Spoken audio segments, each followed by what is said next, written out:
Welcome to the I Know a Guy podcast. Today's podcast is just absolutely incredible. We follow the journey over the next hour of two ladies, Sherrilene and Nancy, who traveled to Northeast Africa to hike to the summit of Mount Kilimanjaro. The story is more than just a hike. It's about their journey, spiritual, physical, and mental perseverance to make this happen. And Jake, I was stunned. I was just like in awe after it was over. I couldn't believe it was over. Yeah. It was just awesome to listen to. Yeah, like you said, it's so much more than a conversation about hiking a mountain. It's really about hiking life in a way, as corny as that sounds. I enjoyed the conversation so much, I found myself getting lost in it, even while I'm trying to handle the electronics on this side. It's one of those conversations that time sort of doesn't exist in. And Nancy and Sherrilene absolutely killed it. One of my favorite podcasts so far, and I think people are really going to enjoy it. Yeah.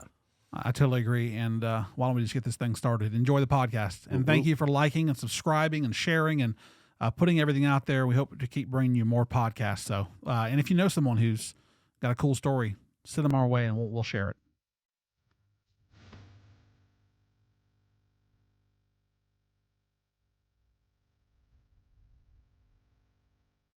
So Sherrilene and Nancy are here to talk about Mount Kilimanjaro, which is located, help me out, that Tanzania. Tanzania, and that's East Africa? That's Northeast Africa, just south of the equator. Okay. Why would you ever want to fly across the ocean, across another continent, to hike that mountain? Like, where'd that come from? Yeah. So for me, it's kind of like I like challenges, right? And I'm also from South Africa. So there was kind of like a motherland kind of pull for me over there. So personally, I would like to hike all of the highest 7 peaks, and Kilimanjaro is one of the highest 7 peaks. So that was a good start. Sure. At 19,431 feet. Now, for Nancy, I don't know. I don't like to miss out on the adventure. I want to go too. I want to have the story to tell, and so. Bring the mic a little bit closer. Sure. Yeah. Better? A little bit more, and point it towards you. Yeah, you can pull it out as far And as it pulls you want. down. Thanks, producer Jake. Yeah, of course. That way? Yeah, I got to be Okay. the mic Nazi. So. That's okay. That's okay. Hey, so you're going to do this hike. I get it. It's an ambitious goal, and I wouldn't want to miss out on the adventure either, but I can promise you it's not my idea. It wouldn't be. You don't just do that hike, though. You don't just show up and go, okay, we're here, let's go. There's got to be preparation. And Yeah. what does that look like? Well, we like to walk, as you know. You see us in the neighborhood. So we walk about 40 miles plus a week. And it actually started in 2020 when we wanted to hike the Camino de Santiago, which we never did because of COVID, who started and everything was shut down, although we cycled it from Portugal to Spain. So you can see the adventure is in our DNA. But so I teach 6 classes at Gainesville Health and Fitness a week. And then with the additional, 40 plus miles, we felt that we're in pretty good shape to be able to do that. But yeah, it's definitely something that you need to be in good physical shape in, although we can talk about the mental and the emotional and the social and the spiritual aspects as well. But I think the only thing that hindered us and Nancy in the long run is, we are flatlanders. So in Florida, you just cannot train for that elevation.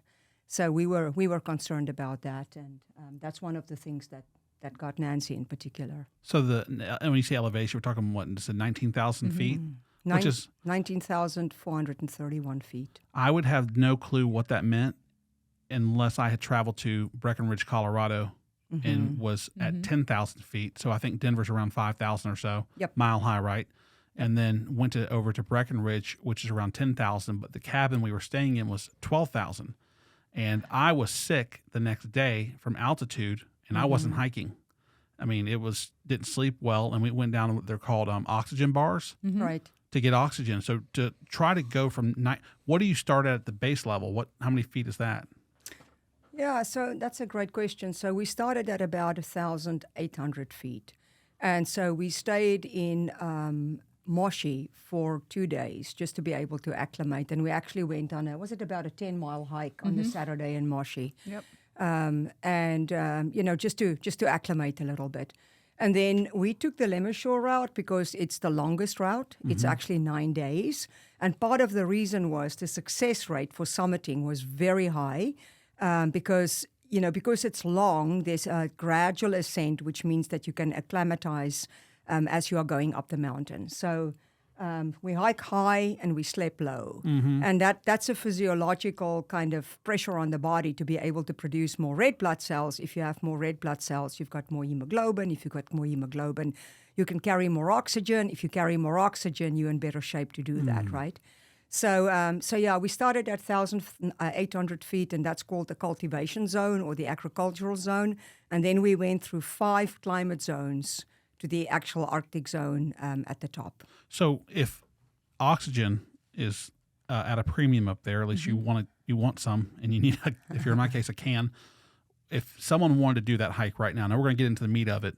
Where do they start? If they're like, yeah, I want to go do one of these 7, peaks or summits around the world, where would you recommend they start at? What do you think? Because you basically started from scratch. I started from scratch. Yeah, I think just the walking in itself, and I used to try to trick my body a little bit or whatever. I would walk with a pack at times, my backpack, and put some weight in it and stuff like that, and carry my poles and carried some of the things that I knew that I'd be carrying on a daily basis there, because you do have to carry some weight with you because you're carrying your food and water and things like that. And so I just tried to do some things like that. Going to the gym, doing some heavy cardio classes, doing all around body strength, fitness classes. And I think the other thing is also you got to be mentally prepared as well, because physically endurance is not going to get you to the top of the mountain alone, for sure, because you're going to hurt, you're going to feel sore, you're going to be cold, you're going to feel. There's going to be kind of like all of these thoughts that's coming up. It's like one of my friends said to me on summit night at, 3 o'clock in the morning, what the hell did you get me into? So you got to be mentally prepared as well. So in order for us to be a little bit more mentally prepared, we watched YouTube videos on folks who climbed Kilimanjaro. We read a book, and we also had a Zoom interview with a guy, or like I say, a Zoom visit with a guy who actually summited, and he was one of my exercise participants.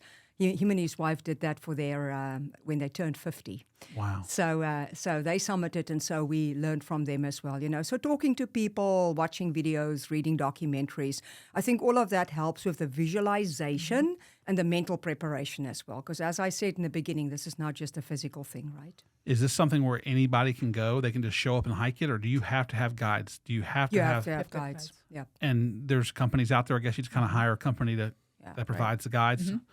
So there is a language barrier, though. No.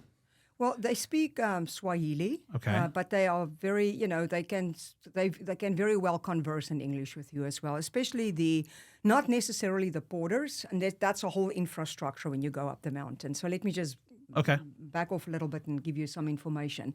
So you work with a company. There's about 1,500 companies at this point in time that takes you up the mountain. So you've got to be very, very, very well prepared in your research to choose the company that will give you the best value for money. And there's a few criteria there that were highlighted to us what we had to look at. So we went to a middle of the road company. So it wasn't the one that was bare basics, but it also wasn't the one that carried your stretchers and your floatable mattresses and whatnot. It was middle of the road company, but just an excellent company. And I don't mind giving them a shout out. Ultimate Kilimanjaro, and they were just absolutely fabulous. So we had a crew of 34 people looking after us, and there were 12 of us in the group. Wow. 34 people. And so that's 2 lead guides, your 4 assistant guides, and then the rest of them are porters. And Ben, these folks are working their freaking butts off. Yeah. I mean, we all had duffel bags that we had to put our 9 days of gear in. And so, this is anything from shorts to your parkas and kind of like your double layer outfits and heavy boots and whatnot. So these porters are carrying, 33 pounds 33 pounds on their backs of our stuff. of our stuff, then their own stuff, as well as our tents and, the mattresses, the whole kitchen, the portable toilets, the Tables and chairs. tables, the chairs, they All the all carry food. that up that mountain. I mean, there's no, you would think they would use animals like donkeys or trek animals. No, it's the porters. Those guys are so strong. It's just amazing to watch them. They carry it on their heads, going up a mountain at a 45-degree incline with 33 pounds on your back and then stuff stacked on your head. And they walk with their hands in their pockets. Their balance and their posture is just like it's better than mountain goats. Wow. It's amazing. And they don't have any special equipment. I mean, they're walking in tennis shoes, they're walking in sandals. They don't have all the gear that we think we need in order to get up there. Sure. The guides do, the porters not necessarily. But And the guides versus the boarders, are they all from the same area? They're the same people? How does that work? usually they're from the Arusha or the Moshi area, and because it's a third world country with amazing resources and fabulous, wonderful people. I mean, we just fell in love with the people as well as the country. They usually are from the mountain, and this is kind of like a main source of income for them. So the mountain is really an economic investment for them. But they also pay their due diligence. So, for example, there's 2 seasons in Tanzania: Okay. the dry season and the rainy season. And you hike in the dry season. The rainy season is when the porters and the guides are going up and they clean the mountain, because there's no, the toilet facilities are not good. So people use the mountain, and so they would go up and actually clean the mountain. And I just saw some. They go So clean you mean the like human. clean off- They go clean the human excretions from the mountain. Oh. Oh, yeah. So there's not like an outhouse on the mountain. There are, but there Only are in at the at the camps. camps, but it's not advisable to use those. We pay extra to get chemical toilets that Yeah. we can use, and they carry those for you. Yeah, Wow. Wow. our own portable toilets, but they still need to get rid of the content, right? And so that's why they go back in rainy season and clean that up. And it's probably walking up it. Is the terrain such as it's not a 4-wheeler No. or anything like that? The terrain fluctuates. So I've mentioned the 5 different zones, right? So you start basically in the agricultural zone. So there's people planting all kinds of fruits and vegetables and whatnot. And then you go through the rainforest. So you can expect 90-degree temperatures. Then you go through the low alpine zone, which is also called the moorland. And so there you would see still some brush and whatnot, but it will never be higher than shoulder height. And then you get to the high alpine area where the altitude is now going to 12, 13, 14,000 feet. No animals, no vegetation, starting to become very rocky. And then finally you go to the volcanic plateau where there's, just rocks, and that's your 15, 16, and 17,000 feet.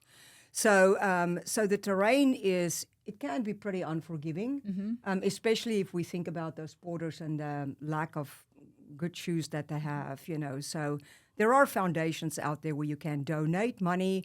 And, our group actually, after the hike, we donated clothes and shoes and gear and whatnot to the porters. But yeah, the terrain can be rough. So you fly across the ocean, the pond, here in America or wherever you're coming from, and when you get to Tanzania, is there a bus ride? How far is the airport from where you start? Yeah, well, it's probably 45 minutes, maybe an hour is the bus ride. And is there this whole prep thing? So now we're going to do the trip. I'm at the bottom, right? Is there like, hey, we're going to do a class real quick, and we're at a hotel, and you're in the lobby, and or are we out on the ground already with tents and No, stuff? we're in a lobby, and they come and they do like health checks. They ask you questions. Do you have particular health issues, concerns that you may have? They do The gear check. yeah, and your blood pressure and your oxygen, your O2 sats, and things like that. And they'll check all that. They document it all, and actually they do that every day. Well, that's to get a baseline before we Right. ascend, right? Okay. So to see what your baseline is. And the O2 sats, just for the purposes of clarity, that's your oxygen saturation levels. And for us in our state right now, our oxygen saturation would probably be about a 96, a 98, maybe a 99. So as you are increasing the altitude, your oxygen saturation levels are dropping. And so there's a certain threshold that if it goes underneath that threshold, that you will not be able to continue with the hike, so that it's important that they have the baseline. And as Nancy is saying, they're doing those measures every evening as well as every morning. Plus, they also ask you 5 questions based on a high altitude sickness questionnaire. And again, there's a certain threshold that if you reach the threshold, you're done. You can't continue with the hike because it will just get worse. Now, they do carry oxygen, especially the guides. But again, if you would require oxygen, they will terminate the walk for you. You're done. Yeah. And turn you around so something worse doesn't happen. Yeah, exactly. So day one, okay, you pass all your checks, you do all your stuff, they get their baseline, you start the hike. Actually, they do let me just say, they also do a gear check. So you have specific gear that you need to take, right? And they are quite strict about that. So they are going through all of the gear and make sure that you've got everything that you need to have, because the temperature variation is from 90 degrees in the rainforest Fahrenheit to minus 20, minus 25 degrees on summit night. And on top of Uhuru Peak, it was with the wind chill estimated. There was nobody who had a thermometer there. But it was estimated that with the wind chill, it was about minus 50 degrees. Wow. And the wind was gushing at 50 miles an hour. So it can be quite windy, and it's very, very cold. So 140-degree difference from bottom to top? 90 Potentially. Yep. I mean, if it's That's minus 50. your math is spot on. Yep. I'm good at math sometimes. Yeah. Yeah. So you get a pack for all of that. And so, I mean, this is not your kind of vacation on the beach, right? So there's risk involved over here. And so I think one of the primary things that you need to do beyond your preparation, physical, mental, emotional, social preparation, you also need to make sure that you are very, very thorough with your gear and that you follow instructions. Because if you do not have the right gear, you will ask for problems, for trouble, for sure. We had one guy in particular who actually did not have some of the items that he needed to have. And he said, that was the closest that I've been to death. Wow. I mean, the mountain is unforgiving, right? And so you need to be ready for any kind of temperature. So you start through the what we refer to the rainforest. So it's kind of muggy. Mm-hmm. Does that sound right? Yeah. And then you start working, and it's at some point when you're going, is it like, oh, this isn't too bad? Mm-hmm. And then it gets gradually worse, maybe? Well, actually, what we need to say is that there's this Swahili term which is called pole pole, okay, which means slow, slow. So the pace up the mountain is not a pace that you would think that you see us walking, for example, in Turkey Creek. So this is a very, very slow pace. It's step, step, step. That's about the cadence of the pace. And as you go to ascent, it's actually slower than that, especially when there's snow or sleet or slippery rocks or whatnot. So, and the purpose for that is that you can regulate your breath, right? Because as you go up, the oxygen decreases. And as a matter of fact, at about 19,000 feet, we were at 50% oxygen in the air. So you really need to make use of energy conservation. And so part of that is the very slow pace, the pole pace. And they will get on you if you exceed the pace or if you kind of break the line or if you go in front of the group and whatnot. That plus water. They actually demand that you drink 3 liters of water a day, and it's from the morning to the afternoon when you get to camp, right? And that also helps with the oxygenation of the body and also just the recovery and the hydration of the body. So the guides will come and they would actually pull your water pack out and say, hey, you've got half a pack left, drink. Wow. And the pace when we were walking, it would not be out of the norm. You're just walking about a mile an hour. That's it. Mm-hmm. And slower at other times. Yeah, for example, if we hike the Appalachian Trail, this is a good baseline, and we are in the mountains of North Carolina or Georgia or whatnot, we usually do about a mile a half an hour, a mile, 20 minutes to a half an hour. And so there it's kind of like a mile an hour. Because the entire route is 47 miles, right? And the Lemmershore route, it's 47 miles. And it took us 8 days to get to the top. And then basically a day down. But very intentional. Very intentional. Pace very intentional, yes. So talk about the wildlife on the way up and what you saw and on day 1, 2, 3. Where are we? Where are we at day 4? Yeah, we really just seen the animals in the first couple days, I would say, of going through the lowlands. We've seen some monkeys and A variety of a birds. lot of birds and Actually, things like on that. our way there, we saw the giraffes, remember, next to Yes. the side of the road. We saw the giraffes, which is pretty cool. I mean, it's just like we would see deer here. You Yeah. know, the giraffes are just running next to the bus. So very, very cool to see that. That was on our way there. And as Nancy is saying, we saw some of the monkeys, the black and the white monkeys. And then there's like another group, and I've forgotten their name now, make rather funny little noises, and then lots and lots and lots of birds. Some beautiful birds, yeah. But actually, from day 3, we really didn't see any animals. Because it gets colder Yep. and it's different It's climate. Yep. There's nothing for Yep. them to eat way up there. Sure. They did say that at the area of the moorland, you would find bison and wild horses, but we haven't seen any. Yeah, Interesting. yeah. And then as you go higher, there's nothing. There are no animals. Now, So, well- the most animals that we saw, that was on the 3-day safari afterwards. That's awesome. That's the reward, right? That's the reward. Yeah, exactly. So you're hiking up, and how many hours a day are you hiking? Anywhere from 7 to 8 hours a day. And then as you are getting to camp, you may eat, and then we may go for another acclimation hike, 1.5 to 2 hours, to go to higher altitude, again, to facilitate the production of red blood cells. And So you're hemoglobin. saying you're going to hike up an hour and a half. Does that mean you're hiking back down to camp? Correct. So you're going to go up and back down, Correct. and then still go back up past that point again. Yes. I'm not.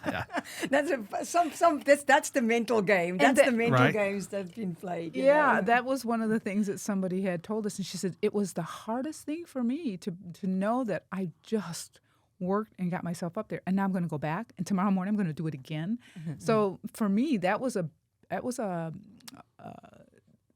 big thing for me to think about a lot, was knowing that I'm going to do that, because I'm one that if I'm in a class and somebody says we're doing 20 push-ups, don't try to sneak 3 more in on me. So I knew that I was going to go up and I was coming back. And so I really concentrate a lot on that prior to knowing that mentally I just need to be prepared. It's going to be hard, but then I'll come back and I got to go do it again the next day. So. And is that every day a daily thing, where you have to go up and come back? Not or- Not every every day. I think it was 3 days that we had acclimation hikes in the afternoon, and that's more with the higher altitude as well, right? What about the scenery, which you can see? Can you see off the mountain, or is there a fog? I mean, as you get up to above the rainforest and you're above the trees and it's just rocks, can you see a valley down below? The views were. We enjoyed the views more when we got to camp, because as you are hiking or trekking, I should say, your focus is more on foot placement and making sure that you stay coordinated, that you are in pace with the guides and whatnot. It's a lot of looking down, because it's a uneven terrain, lots of rocks and volcanic residue and whatnot that's on the surface. So you want to make sure that you've got good foot placement. So I find myself looking down a lot. Oh, I did too. Yeah. But when we got to camp, then you can really enjoy the views. And I think it was when we went to, came back from Lava Tower, when we were at the Barranco camp that night. It was just incredible, because we could see the entire Moshi lying behind us. So, and the clouds lit, behind us. We are higher than the clouds, Wow. So we could see the cloud cover, and then you could see the entire city all lit up, and that was pretty amazing. That was also the night where we had the full moon, and we could actually visibly see the Milky Way. Wow. I mean, I saw pictures of the Milky Way where you can see the formation of the Milky Way, but we actually saw it with the freaking naked eye, which was just, it's incredible, right? That's where kind of like that spiritual experience is coming in, to understand that you are just part of an infinite intelligence that drives everything, and you're just a little speck of that infinite intelligence. So it's simultaneously a great feeling and also a feeling of humbleness, Yeah. Insignificance in a way. Yeah, Right. for So sure. small in such a huge place. Yeah. What's the food like? What are you eating? What are you? You're drinking water? delicious. Are you drinking other Yeah. things with electrolytes and stuff? And Yeah, we did. We took our own electrolytes, and we used that throughout the day. then food was really good. Steaks with baked potatoes and all that. Close. Close to Okay, that. okay. The Close food to was that. delicious. It was every morning they had a nice porridge for us to warm us up, and then the eggs would come, and the bacon would come, and the potatoes would freshly come, baked breads, or and muffins. always lots of fruit and things like that. Lunch was sometimes they packed us a lunch. Sometimes we'd hike throughout the day, and the porters would zoom ahead of us, set up our tent and our tables and our chairs. They'd set up the kitchen. Wow. They'd make us a nice lunch. We'd eat, and then we'd start hiking again. So when you say you're paying for different levels, I'm going backwards a little bit. That's what you're paying for. You can pay for someone to help get the tents up, set up, and make it like kind of very nice for you after a long day.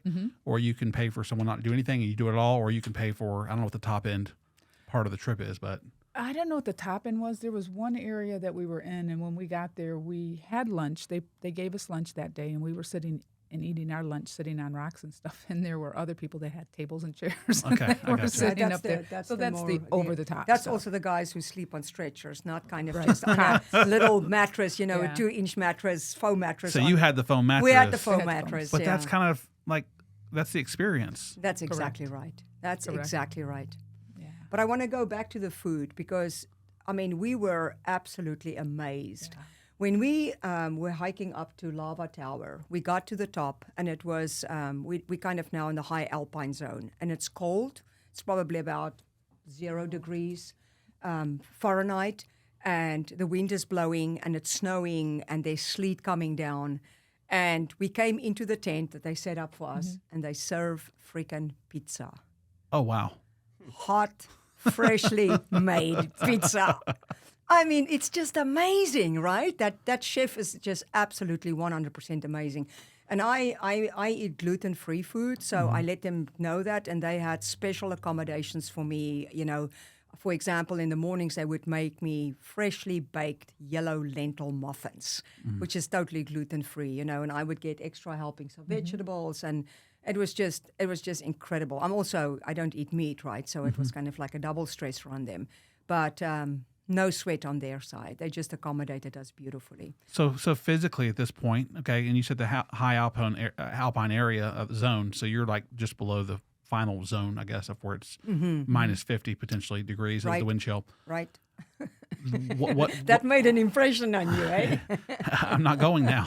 I might. You never know. What does it feel like physically for you? What does it feel like mentally for you at this point? You're not, how many days away from summit are we? A few days, 2 or 3 days? Right, yeah.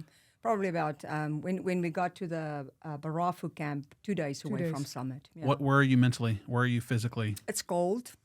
You haven't showered or washed, and you don't want to wash because you don't want to take your freaking clothes off. The tent is of such that it's about 4 feet high, so you are in a crouching position the entire time. You can't really straighten out. Right. So we did change our clothes. We did change into sleeping clothes and whatnot, but you would also kind of layer up. So you are dirty. The mountain it's not clean. Dusty. It's very It's dusty. very, very dusty. Our sinuses are filled with mountain dust. We took some saline solution to be cleaning our sinuses, but once you are in the tent, it's so cold you don't want to go out. You don't want to go out of your sleeping bag. So you learn to do things in your tent.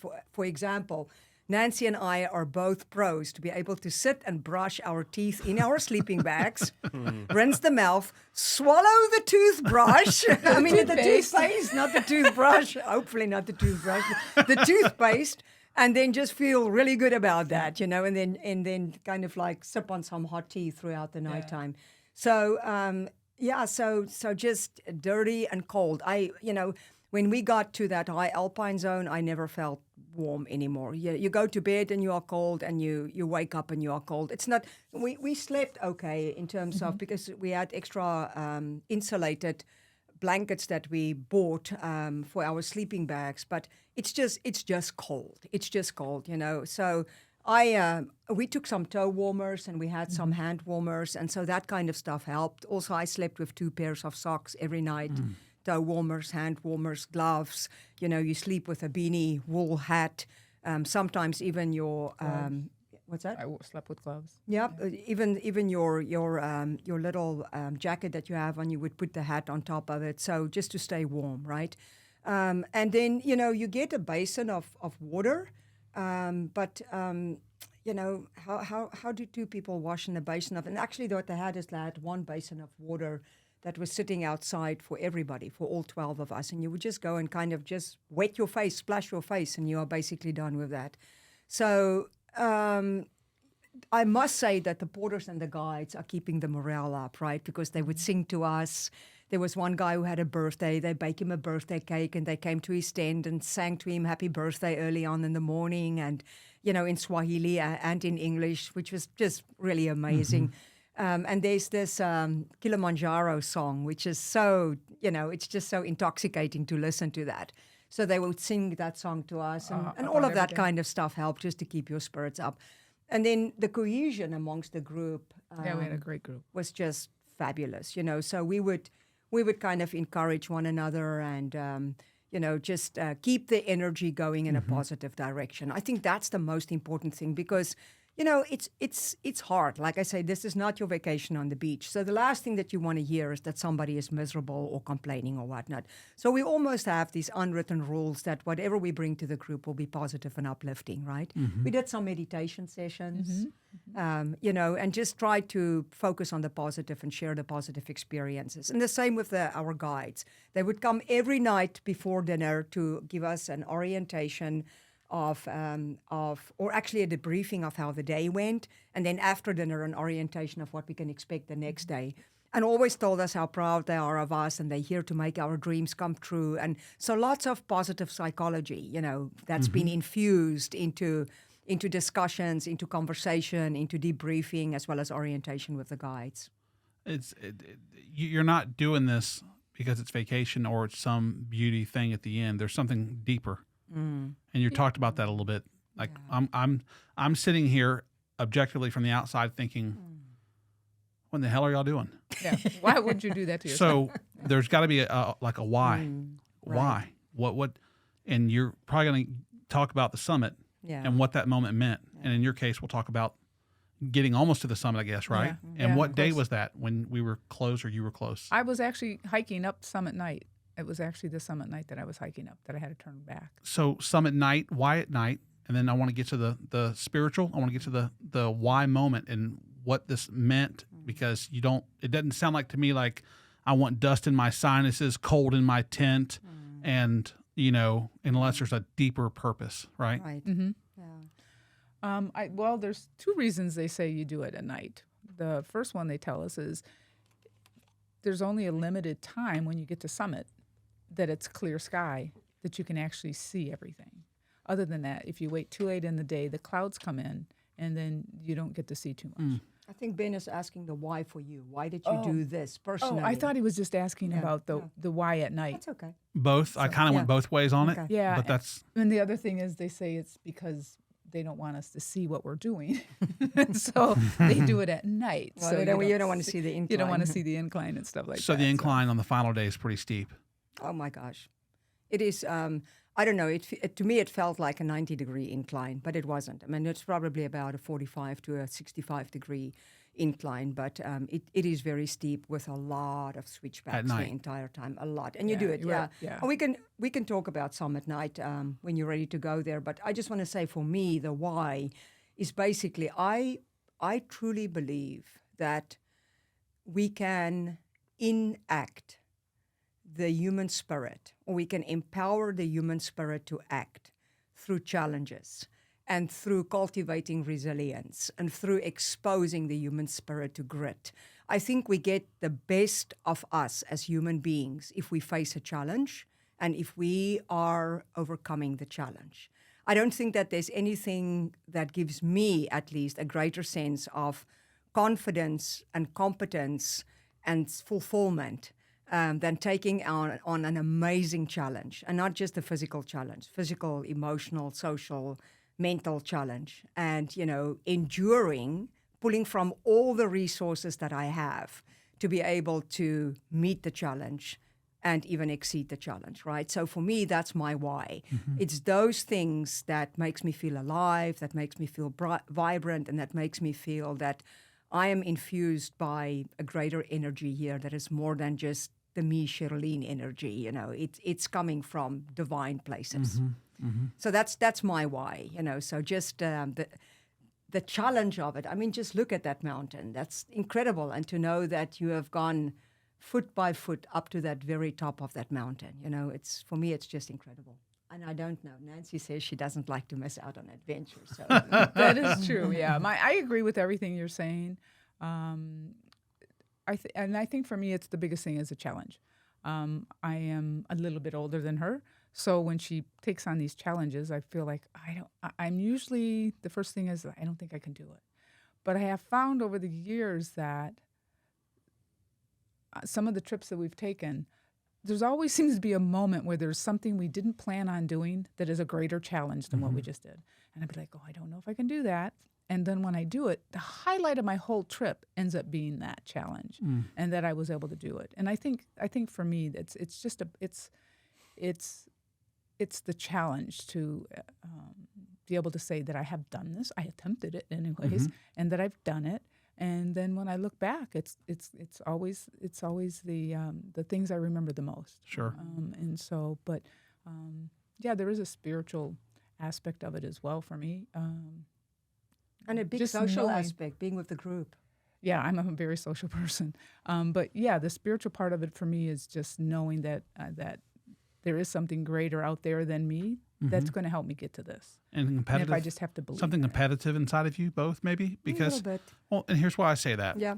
There's a lot of people, you talk about the Appalachian Trail, who will say, yeah, I'm not going to do that, but I will be there to drop off your stuff at your checkpoint. I'll get you your supplies you need, and I'll see you in 150 miles or whatever the mileage is at your next spot along the trail.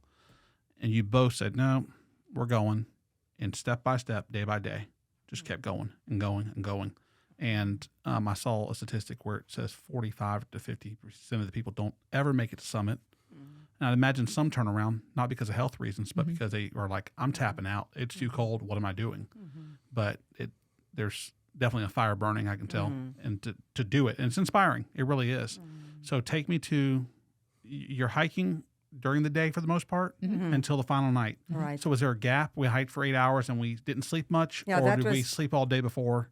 Yeah, no, that's a great question. So, and for full in here, so we basically hiked all day, right? We got to the high camp, which is the Kosovo camp, which is base camp. There's actually 2 base camps, but we went to the one a little bit higher, and I was very thankful for that. So the Kosovo camp, and so we got there at about 1 or 2 o'clock in the afternoon. We had lunch, and then we could sleep until.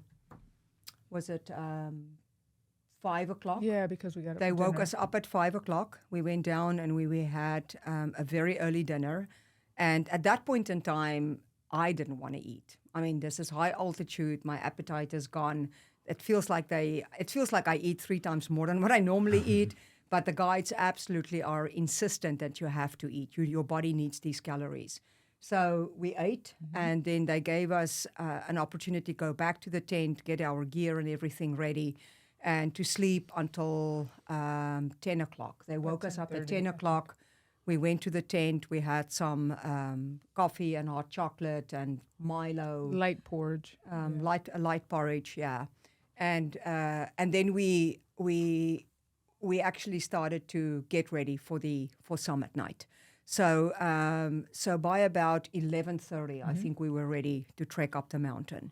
So very cold. I mean, we're now talking about probably about minus 10 degrees, snowing softly, snow on the ground, maybe about a foot, maybe a little bit less than that. The higher we got, the more snow we had. So maybe initially, Yeah, for me, maybe initially not as much, but the higher we got, the more snow we got.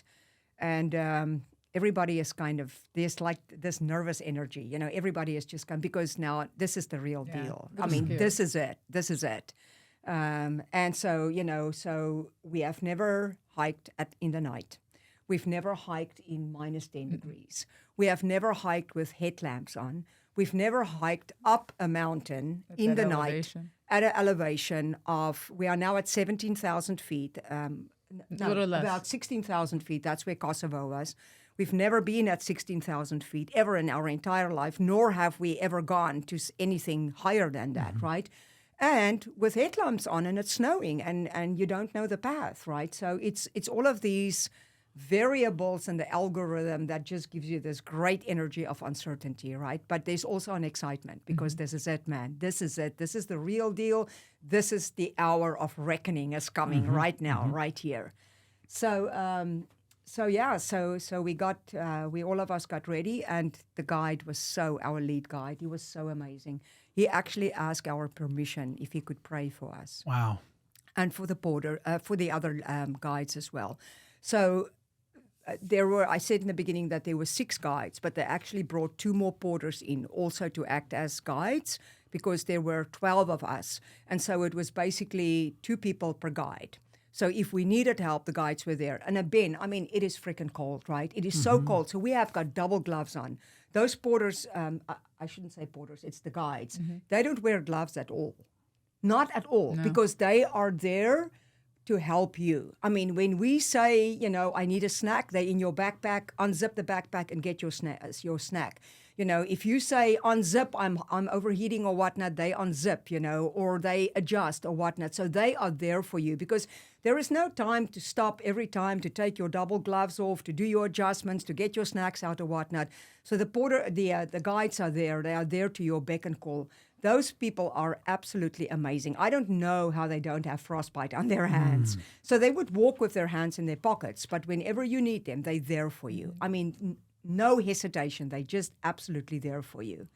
So that was pretty amazing to me, and I really felt, I really felt that we couldn't have done that without the guides being by our sides, for sure.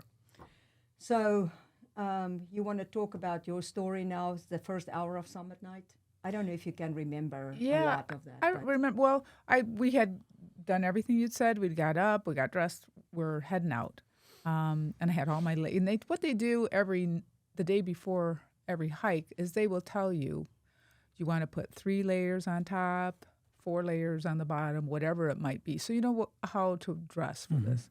And so I had all my gear on that they told me to, and I needed an adjustment, and she's exactly what she said. They're over there unzipping my jacket, and they're doing everything that they need to do to make me comfortable.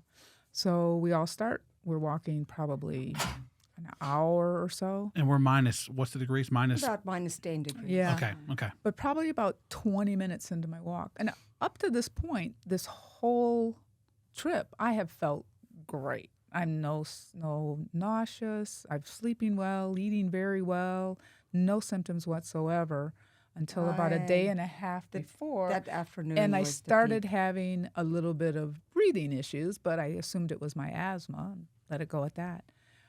The night that we were packing, I didn't realize it, but she said I was just sitting in the tent. She didn't know and I didn't know what to do. She didn't know. She didn't initiate any task. She couldn't plan. She couldn't sequence. She couldn't execute. She was just sitting there. And I'm kind of like, Nancy, follow me. Do this. And then she would do that. And after she's done that, it's like, okay, go do this. And so I'm kind of like sequencing and initiating for her. And I just thought she was tired because we've done some 100-mile bike rides and stuff like that together. And when she gets tired, she gets like, cognitively, she shuts down. It's kind of like there's nothing there. And I just thought she was just fatigued. So I'm kind of like coaching her through whatever she needs to do. And that should have been my cue. But again, I thought she was tired. Yeah. So I just let it go like that. But about a half an hour into the walk, she started overheating. Oh, I'm like, I got to get out of the clothes. And minus 10. And minus 10 degrees. And I'm just so hot. And so the guides, they're like unzipping me, taking coats off, putting other, deciding what I need to have on. I took all my jackets off except for my outer jacket. And then I was much better. And then, okay. And so now I'm walking with them, and we're doing all this kind of on the run because, you don't want to fall behind. Or well, not like on the that. run. Not on the run. But on the go, yeah. But you're not just stopping. And anyways. So I'm just behind the entire trip. I was just behind the lead guide, right? I'm behind him. And so Nancy is probably, she's trekking behind. There's probably maybe even a quarter of a mile between the two of us.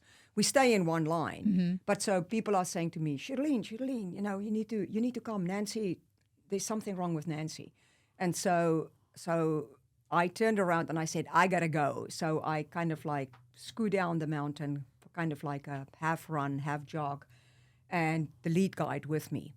And so we came to her, and she was hanging on her hiking poles, and it was almost kind of like she's got no muscle tone. I was done. Just she's just done. Yeah. And so I looked at her, and I looked at her in her eyes, and her eyes are just, it's empty, man. Her eyes are empty, And she said to me, I said to her, "How are you?" And she said to me, of course she says, "Okay." And she says, "How far do we have How to much go? longer? How much longer?" And I said to her, 6 maybe hours. 6 or 7 hours. Wow. I was And like, she's like, I'm done. "I don't have it in me." I'm like, "You have to go back." And at that point in time, I knew that Nancy was beyond done. I mean, that first stop, she was actually done. So this is beyond done. And so, she obviously felt very sad about that. And she's kind of like, expressed that she really wanted to complete it so much. And I'm like, you need to go back. This is it. I'm calling it quits now. You have to go back, because I can see that she is suffering now. Yep. She's beyond kind of like what is possible for her body, right? And so one of the guides actually took her. Took me all the way back down. and took her down to base camp. And so so that was kind of a little bit unnerving to be able to see, just that empty gaze in her eyes, and just that absolute deprived human that stood there in front of me with no energy left, no energy whatsoever. And of course, at that point in time, I didn't know about the symptoms. That's festering and the high altitude sickness that actually kicked in. And so, but that's a story for the next day when they airlifted her. So you go back to base. Yep. And back to base. At what point? So now you're split. You're going to continue up the ascent.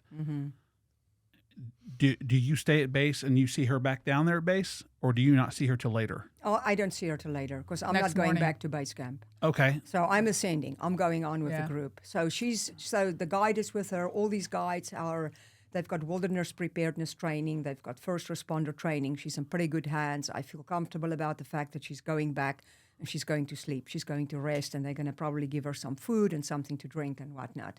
So I feel comfortable about that. And so but now- we're trekking. We're ascending. Okay. Yep. So that was physically, for me, exhilarating. It was hard. The breathing was hard. I did have some open mouth breathing just because of the thinness of the air and the limited oxygen.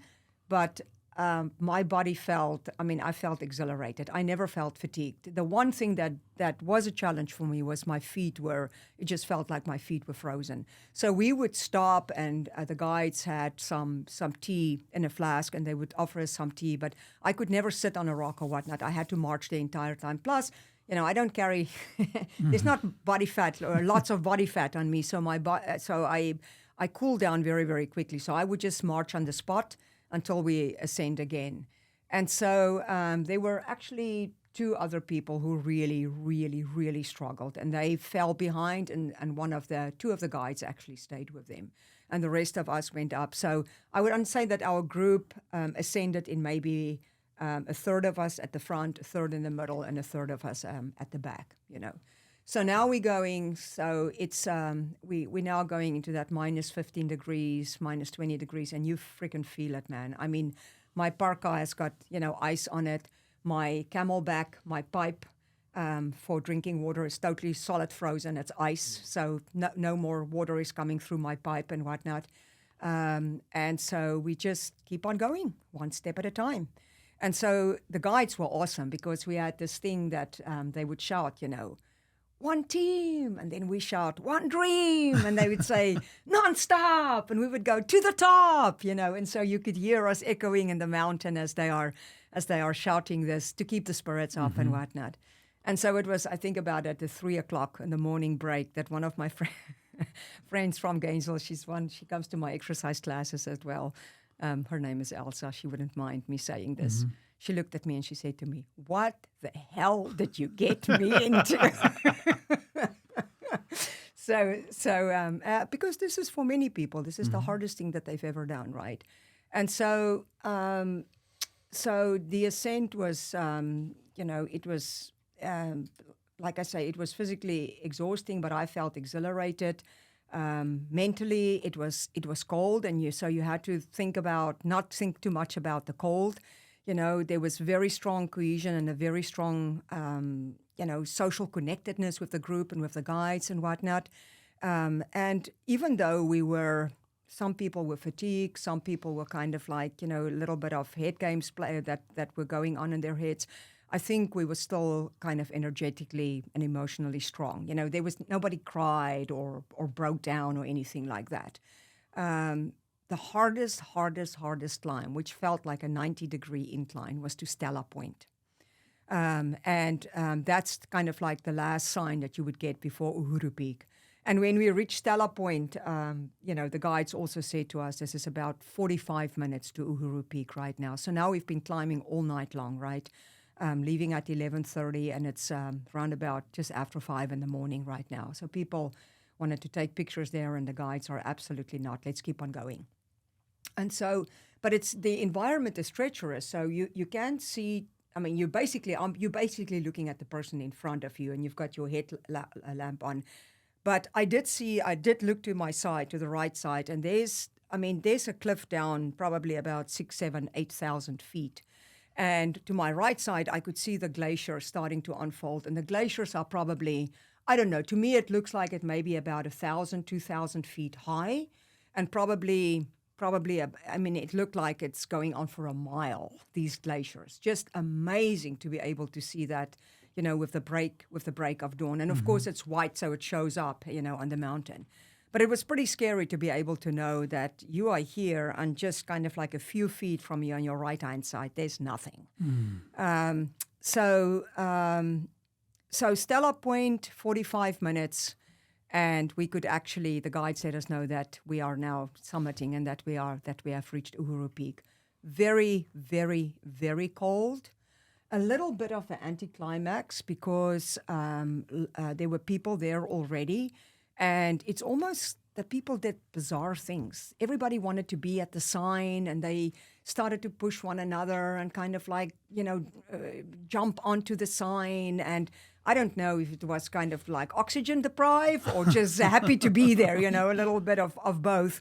And very poor crowd control over there. So luckily our lead guide, he was pretty self-assertive and reserved like a 45-second for us, only our group. At the sign to have our pictures taken, and then I had my picture taken with my college, my university. University of Florida gave me a banner that says the College of Public Health and Health Professions, and I had that out there. But the wind was chopping at about 50 miles an hour, so I could never get the banner to stretch open because of the wind. And it was estimated that it could have been as much as minus 50 degrees Fahrenheit on top of the summit. So all of those things made it a little bit challenging to stay there for a long time. But what I do want to say is I did turn around at one point in time. And it was the most awesome, jaw-dropping, and amazing visual as well as spiritual experience that I had. Because, the sun was just rising, and I could see on the horizon, far down below, it was kind of like black, and then it was red, and then it was orange, and then it was amber, and then it was yellow, and then a kind of like a green, and then it was like a light blue. And it was just all these incredible colors that was starting to emerge. And I just looked at that, and who was the guy who played in Star Wars? Was it Shatner, William Shatner, the guy that went up with Bezos into outer space? And remember, on his recollection of his experience, he was saying that it was like boom, and you just kind of you in this black space, and he just had a realization. I think that was similar to mine. That here I am in this omnipotent, omnipresent, omnirelational, infinity with intelligence and wisdom and magnificence all around me. And I'm part of this. And I'm just kind of like experiencing the incredible fullness of that moment, and just felt my heart and my chest just exploding within me. And it was just, wow. To be here now and to be able to be so alive and to understand maybe for the second time what it really means, that this moment is the only true moment that we have. It's called the present because it is a gift.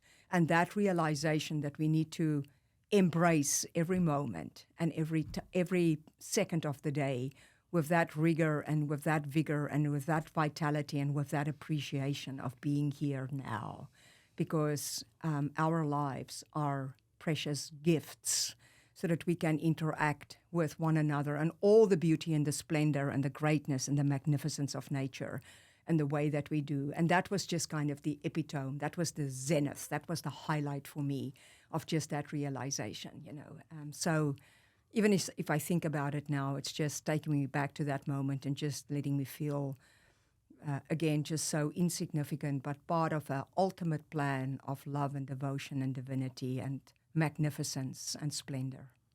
Did the sounds go away in that moment? In It sporting did. events, it feels like they talk about how they didn't hear anything around them. It's almost like people could be yelling at them right in their ear and they can't hear a word because they're so...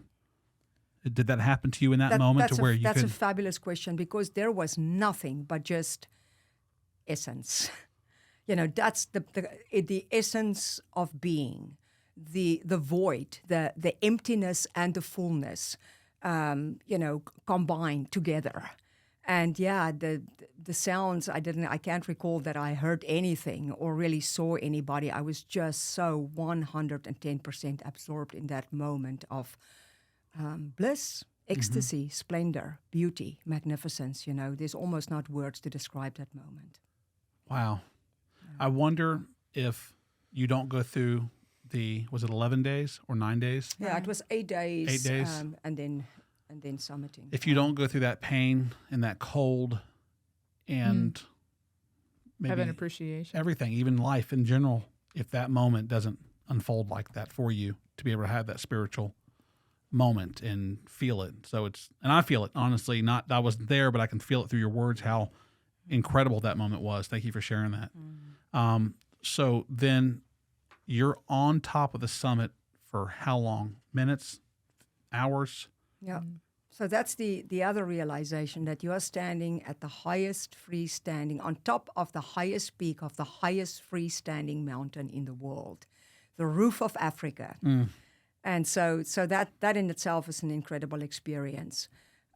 We were on top. We summited at 5 after 6 in the morning. At about 20 after 6, one of the members of our group started becoming hypothermic. And so one of the guides grabbed her by her arm, and I was shivering as well. I wasn't quite hypothermic because I felt at my full senses, but I was very, very cold.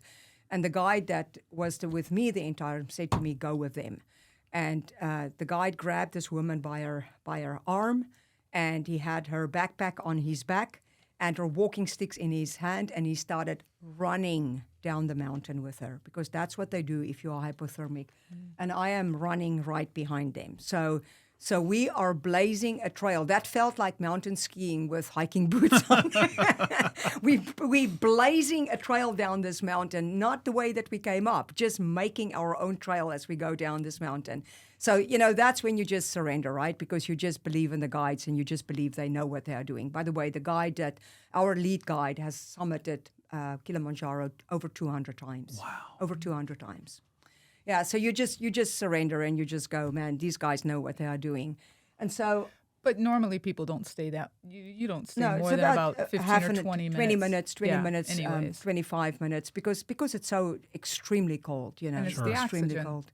You don't Yeah, and have it. also the fact, because 25,000 feet, that's considered death zone, right? So we are now 5,000 feet away from that, and we've got no oxygen. So, so you don't stay long.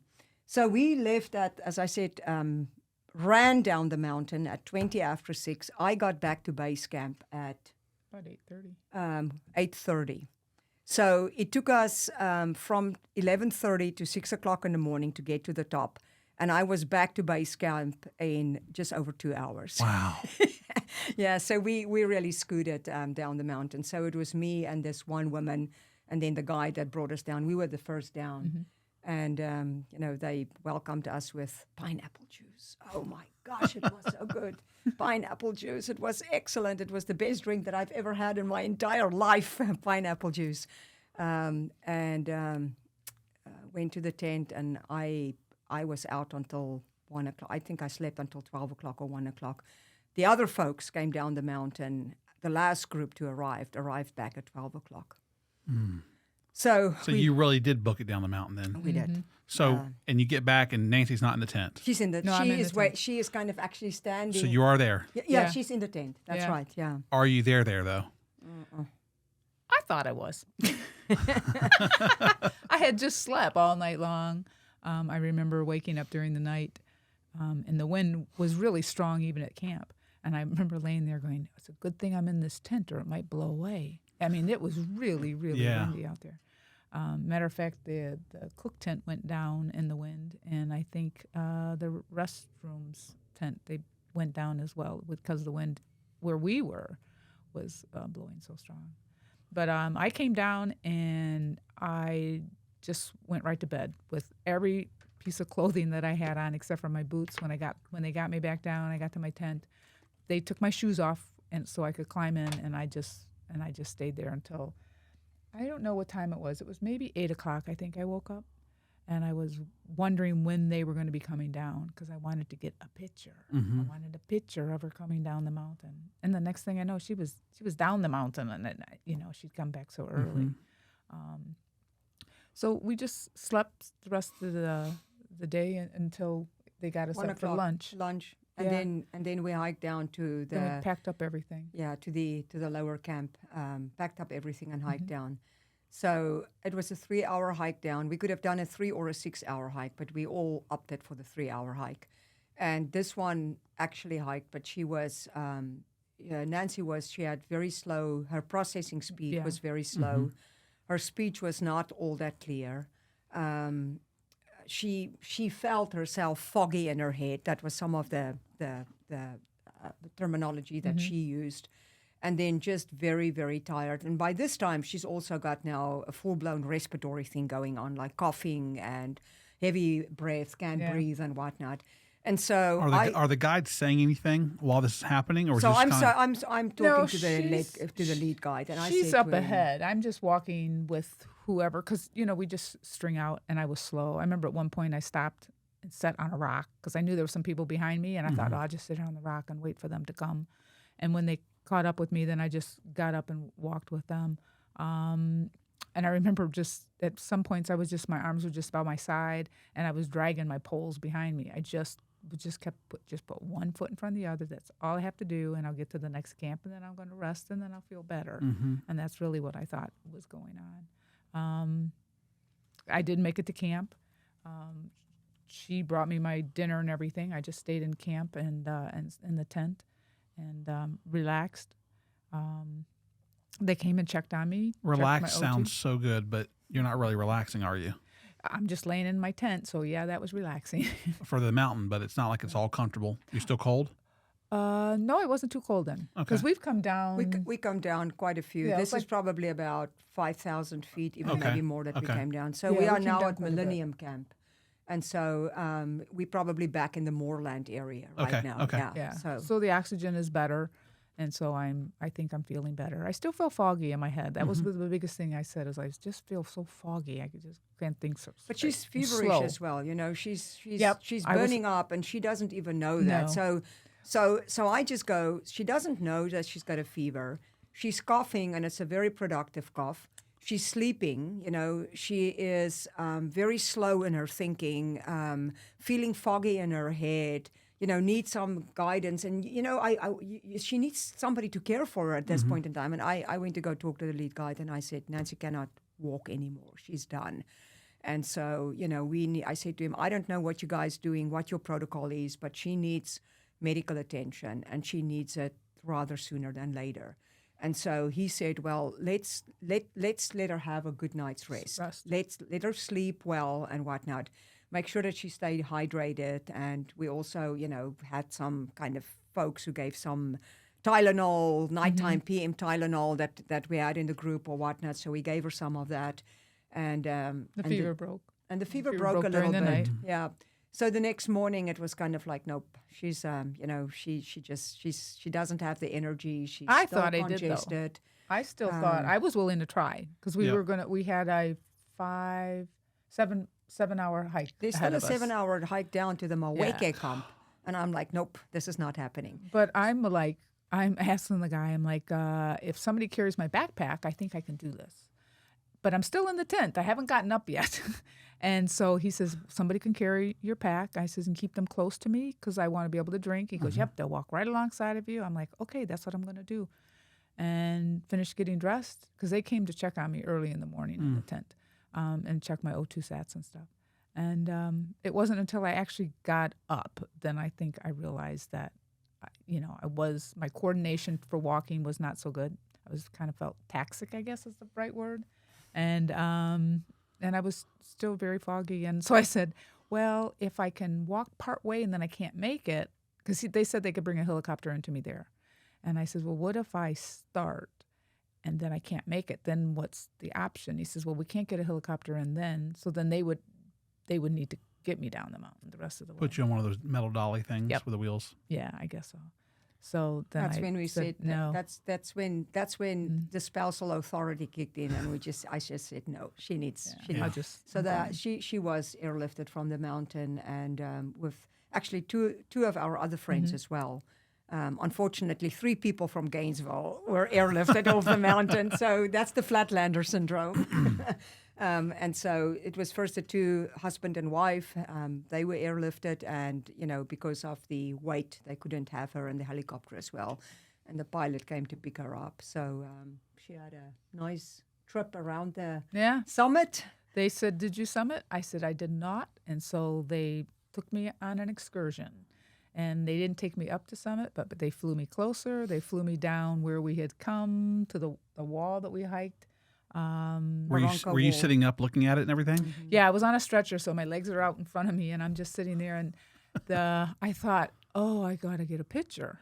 So I'm trying to get my phone out. And the gentleman I think he was more like the medic. He says, you want me to take a picture? And I'm like, would you? And he says, yeah. And he snapped pictures. He took movies for me and all the way down. So wow. Yeah, they were really good. From there, they took me to a high-altitude clinic, and that was when they did the diagnosis, I guess. I remember sitting in the car when they were driving there, and the doctor came and actually picked me up. Everybody does double duty, I guess. So the doctor came and picked me up, and he asked me a question, and I knew what I was telling him was wrong, but it just came out anyways. And then I was like, I just lied to you. That's not true. But I couldn't stop it. It was something very simple, and I just so. Anyways, they took me there. I don't They even helped me know get if in. you really. I think you got your address wrong or your birthday. Yeah, or it was your like age it was or something very like that. simple. Right. Yeah, and So I think it was my phone number, and I'm like, no, that's not my phone number. I don't know why I told you that, but that's not it. And so I did come up with it, but So diagnosed with pulmonary edema as well as cerebral edema. And What does that mean? Okay, yeah. So that's kind of fluid on the lungs and fluid on the brain, and which are both symptoms of high altitude sickness. Here's the deal. So now I'm still hiking down, right? I still got 7 hours to go down, but I know that she's in good hands, and coming back to the hotel. So I'm reading up on what these things are. And basically what it says is that if there's not medical care provided within 48 hours, the outcome is death. I know. Yeah. So that absolutely just sent chills through my body, So, so they did put her on medications and just did provide her with some treatments and whatnot. And then, day by day, slowly she got better. But I think it was about a month, even maybe 6 weeks before I thought she was, physically back to where she was before. And cognitively, you recovered a little bit faster than physically, but it took a toll on you for sure. yeah, a little while. Yeah. So Nancy, you never said no. You never quit.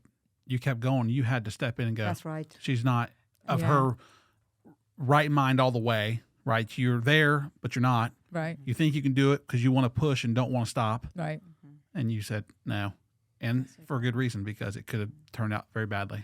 Yeah, in hindsight, everything was exactly the way it was supposed to be. But yeah, and I think the not making summit was really hard for me.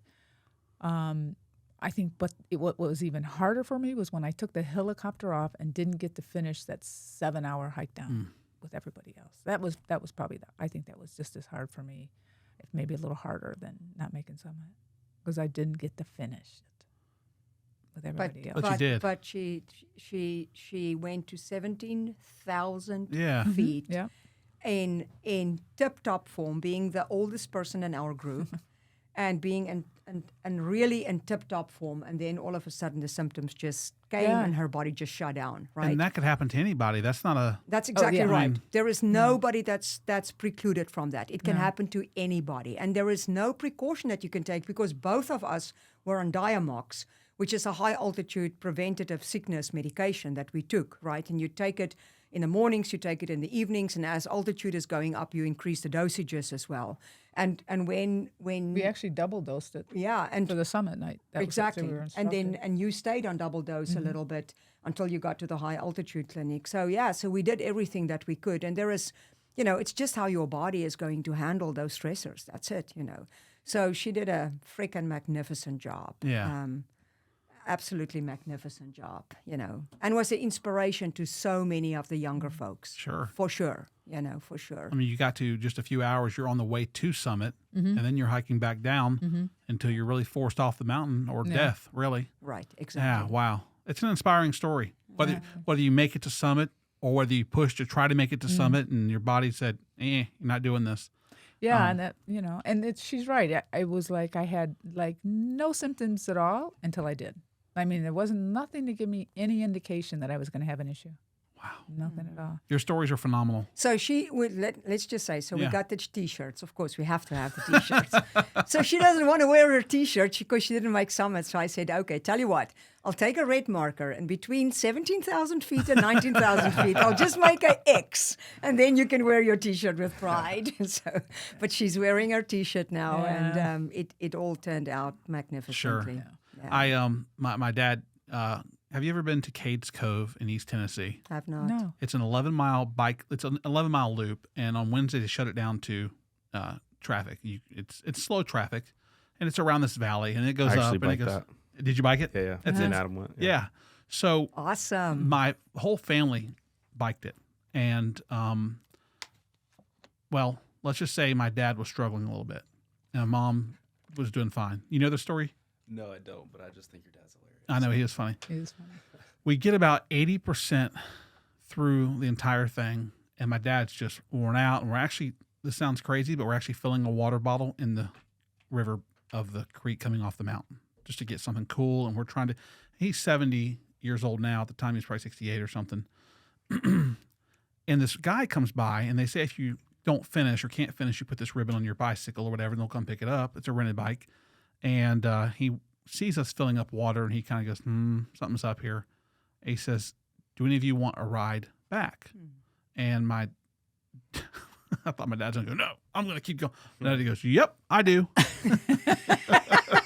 He leaves his bike. My mom finishes it. We get to the gift shop. She rides I biked Cades Cove sweater or T-shirt. Yeah. And my dad got one too. I said, you didn't finish it. You can't get that T-shirt. He said, I don't care. I did it. And he's like, okay. So he was in an SUV riding back. But Smart man. yeah. How did this experience, and I'll finish this 2 questions. Life-changing. How did it change you? How did it personally change you? Do you just, sometimes people go through life and they're all worried about stuff, and then something major happens. And they, you know what? That's just not a big deal to worry about. I've been through more, or in this case, done this challenge, or been through. It's not just the summit; it's the freezing cold in the tent. It's the ice. It's the guys, the boarders and the guides singing and trying to cheer you up, and the morale and this bond. How's that affected your life in general? I guess, and it's just happened in January, so it wasn't like it happened long ago, right? Right, yeah. February, Yeah, actually. February, excuse me. No, that's okay. Yeah, I think for me it is just a renewed appreciation for who we are and who we are becoming. and also to know that it is so worthwhile to have, goals, and especially lofty goals. It's totally cool to be able to have something big that you doubt yourself, that scares you, but it's also exciting at the same time, and to work towards that, step by step, have a plan, stay the course, and meet that goal. But it's more than just meeting the goal. It is, you are right, because it is transformational.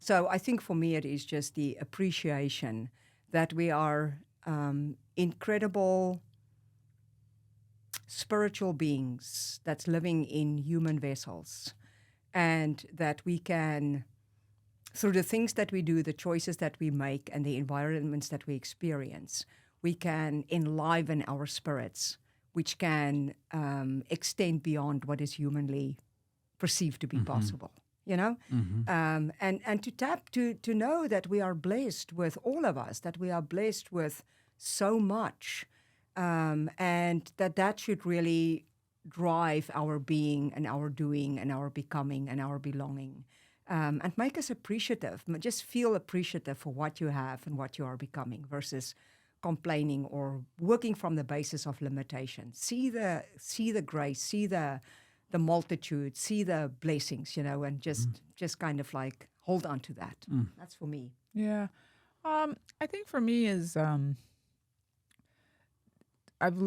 learning. It's still a process for me to stop limiting myself, because I can do these things. I can do big things. I have an appreciation, and I'm very thankful every day that I physically and mentally can go out and do these things that I want to do, or I want to attempt to do, whatever the case may be.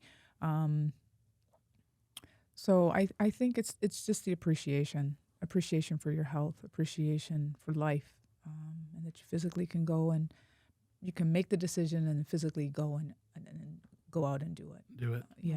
Challenge yourself and overcome. Exactly. So any advice other than listening to this podcast for someone who wants to try Mount Kilimanjaro? What's the first thing they should do? Just make the decision and go for it.